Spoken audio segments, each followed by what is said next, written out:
Bonjour, on est à Fan Expo à Toronto. Je suis avec Gisèle Lagacé qui nous présente ses comic books, ses créations à elle, de son studio, de son maison d'édition à elle. Gisèle, qu'est-ce que tu faisais avant? Comment ça a commencé le comic book? J'ai commencé, premièrement, j'étais musicienne à Montréal. J'avais un groupe qui s'appelait Barbarella. Mais pendant que j'étais en tournée, je lisais beaucoup de BD.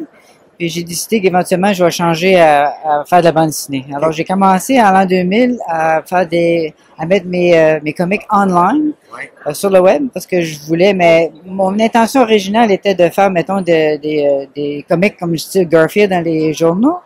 Mais j'ai été sur le web parce que je voyais que c'était en train d'exploser avec PvP Online puis Penny Arcade. Penny Arcade, ouais. Alors j'ai commencé avec Kuka Studio, ensuite j'ai fait Penny Nagy, mais en 2008 j'ai fait une série qui s'appelle Ménage à trois, que j'avais basée un peu sur Three's Company. Oui. Puis c'est une série qui est tout à fait plus osée, mais c'est quand même pas, mettons, Triple X. C'est un public jeune adulte. Jeune adulte, puis, mettons, ouais, okay. C'est des gags un peu risqués, mais moi c'était quelque chose que je trouvais bien le fun. Quand j'ai grandi, j'aimais ça quand c'était un peu osé, mais comique en même temps. Pas dans la farce, mais quand même. C'est ça. Ça reste dans le bon goût. C'est ça, oui, okay, exactement. Bon. En tout cas, Ménage à trois, ça m'a permis, mettons, c'est devenu ma job principale, parce qu'avant, j'étais graphiste, puis là, j'ai commencé à faire ça à plein temps. Puis ça suit, mettons, la série d'un gars. C'est un gars qui a 29 ans, il vit avec deux filles qui vont l'aider, mettons, à dévierger. C'est ça, exactement. Puis la série, ben, elle est devenue tellement populaire que j'ai décidé de faire des spin-offs parce qu'il y avait beaucoup de personnages qu'on dirait que je pense que le focus était sur Gary. Je voulais avoir être capable de toucher aux autres personnages. Oui. Alors, j'ai fait plusieurs séries. Éventuellement, j'ai fait Pixie Tricks Comics.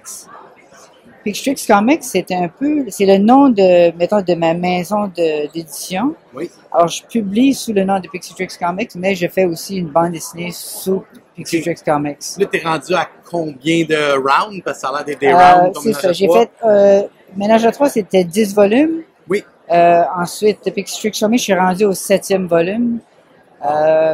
Mais excepté si Ménage à trois, si que quelqu'un la jette en français. Ouais. Là, ça a été traduit par Comics Initiative, qui est en France. Les autres, c'est deux volumes dans un. Alors, si on fait, c'est 5 volumes. 5 comme puis ensuite, combiné. Il y a aussi 2 éditions en anglais, parce que mon édition est 10 volumes, mais Udon Entertainment, qui a fait Street Fighter, eux aussi, ils l'ont imprimé en 2 dans 1. Alors, il y a 5 en anglais. Okay. Alors, il y a deux éditions en anglais. Il y a une édition à 10 volumes, puis ensuite, il y a une édition à 5 volumes qui fait 2 volumes dans un. T'es une artiste internationale, là. C'est wow! Exactement. En tout cas. Félicitations. Alors, c'est ça que c'est. Maintenant, j'ai fait plusieurs spin-offs. Je continue encore à travailler là-dessus. Mais je vais aussi essayer d'explorer le live action avec oui. Avec je commence avec une de mes séries. On essaie de voir si on peut amener ça à d'autres choses. Un format TikTok, un format médias sociaux. C'est ça. On avait parlé de faire quelque chose qui appelle en Chine, il appelle ça des vertical drama. OK. Alors c'est comme si tu vas avoir ça en des petites shots de 1 ou 2 minutes.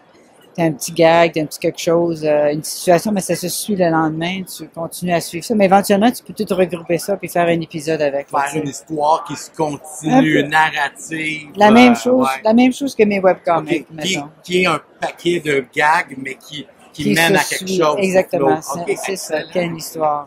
C'est bon. Ben, encore une fois, merci Gisèle. Ça m'a fait plaisir. De parler. Et puis, bon succès. Ben, merci beaucoup.